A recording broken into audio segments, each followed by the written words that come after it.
Hi, my name's James Tizard. I'm a PhD student from the University of Auckland. And today I'm going to talk to you about our paper, which is titled Voice of the Users, a study of software feedback differences between Germany and China. Okay, so why were we motivated to look at feedback differences between countries or cultures? So these online channels like app stores, product forums, social media are popular around the world. And previous research has shown that culture impacts the way that people communicate. However, there's been limited studies looking into the way that different cultures impact the way that people give feedback for software products. So some background to this work. In our previous studies, we had 2 user surveys looking at the users who give online software feedback. So in the first survey, the first initial survey, we were interested in who are the users that give online feedback and what motivates them to give feedback. In the survey, we saw overall low feedback rates, and this prompted us to do a second follow-up survey looking at the reasons why software users often don't give feedback even when they have software issues. So in our previous survey, we got a significant number of responses from KIT in Germany and Zhejiang University in China.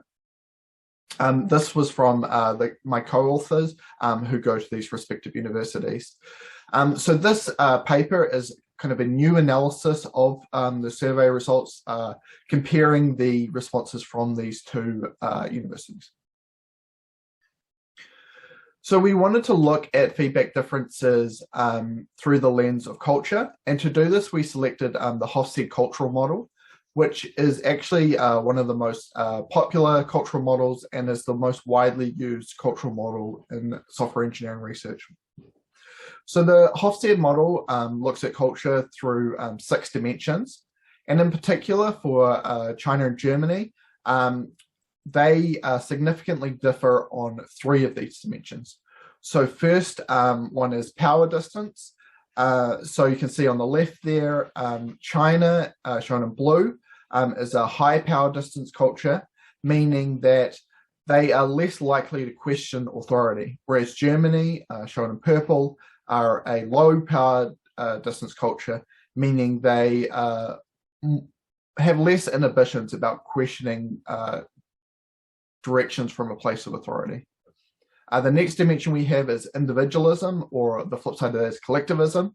So China is a high collectivist culture, meaning they may think more in terms of we, whereas Germany is a more individualistic culture, meaning they may think more in terms of I or in terms of the individual. Finally, we have uncertainty avoidance. So China is a low uncertainty avoidance culture, meaning they may be more comfortable with uncertainty going forward, whereas Germany are a high uncertainty avoidance culture, meaning they may try to exert more control over events going forward and are less comfortable with uncertainty. Okay, so here's our first sets of results. So these just talk about the percentage of respondents who said they had given written feedback on the 3 feedback channels that we looked at: app stores, product forums, social media. So looking at these 2 groups, on app stores, 18% of German respondents said they had previously given written feedback, compared to 24% of Chinese respondents. For product forums, 12% of German respondents had previously written on forums, compared to 8% of Chinese respondents. And for social media, this is the biggest difference and perhaps the most interesting result, where 5% of Germans said they had previously given feedback on social media, compared to 22% or 23% of Chinese respondents. So if we're thinking about why we get such a significant difference on social media, one of the things that stands out is different platforms being used in different countries. In Germany, Facebook and Twitter are popular, whereas in China, different social medias are used. For example, a popular social media in China is a platform called Weibo. And one interesting characteristic of Weibo is that they use nicknames on the platform instead of usernames, which may give users a sense of anonymity. And we know from some of our previous research that users have told us that being able to give anonymous feedback may encourage the feedback. So this is potentially an indication of this. Okay, so here are motivations to give feedback.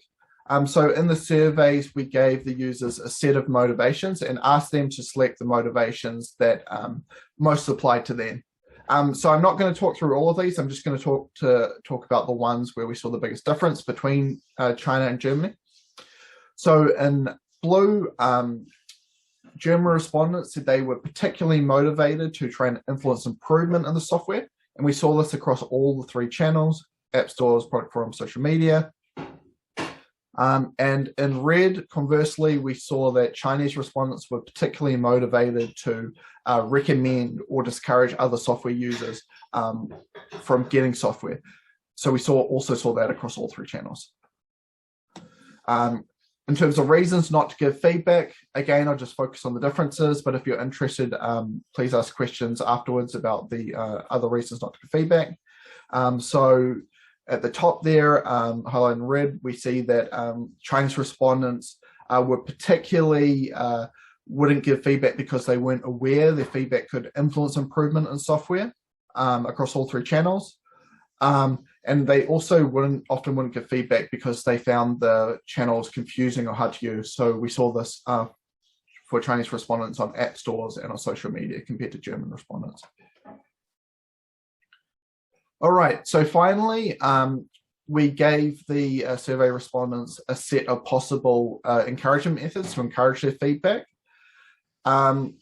So interestingly here, the Chinese respondents reported being more encouraged by all these feedback methods compared to Germans. So the top encouragement methods for both groups were a small financial incentive or in-app rewards. And however, we also gave them 3 possible alternative methods to give feedback, giving feedback through a smart assistant, giving an audio recording feedback or a video recording feedback. And we actually saw that Chinese respondents for all these alternative methods were more than twice as likely to be encouraged by these methods. All right, so we want to think about these feedback differences through the Hofstede cultural model. So firstly, we saw that Chinese respondents were more motivated to encourage or discourage other software users from getting software. So we saw this as a possible indication of their more collectivist culture, whereas Germans, who are more individualistic, were less motivated to give, to encourage or discourage others from getting software. Looking at power distance, we saw that there might be a perceived power distance between software users and software producers.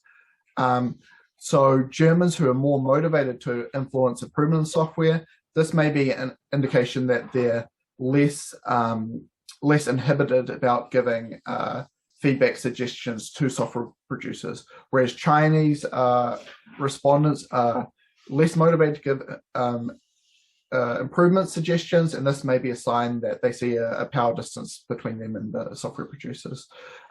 Also, Chinese respondents reported to even not be aware that their feedback would influence software producers. Finally here, Chinese respondents really reported app stores to be confusing and hard to use. We're not really sure about the reason for this. Possibly it's Chinese respondents using Western-produced app stores that they find confusing or hard to use, but Chinese respondents also have their own app stores, so this result might need more investigation. All right, so we see some implications and directions for future work based on this. So if you're looking at encouraging feedback from Chinese users, we saw that Chinese users are particularly motivated to interact with other users, so therefore features that allow them to share their opinions with other users might be particularly encouraging for them. And also we saw that incentives or alternative feedback methods might be particularly effective at enticing Chinese feedback givers. For Germans told us that they were particularly motivated to try and influence improvement in the software. So one way to kind of encourage Germans might be to show the impact of previous feedback, to show that feedback is listened to and taken into account. You could also give quick responses when feedback is received. And this will show that the feedback isn't being kind of lost in the pile and it's being considered by software producers.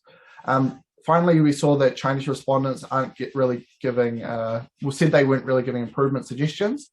So if this is the case, this is potentially problematic because these improvement suggestions are a really great source of requirements for software. So future work could look to see if Chinese respondents are actually giving less improvement suggestions, and then if it's true, look for ways to encourage them to give this kind of feedback.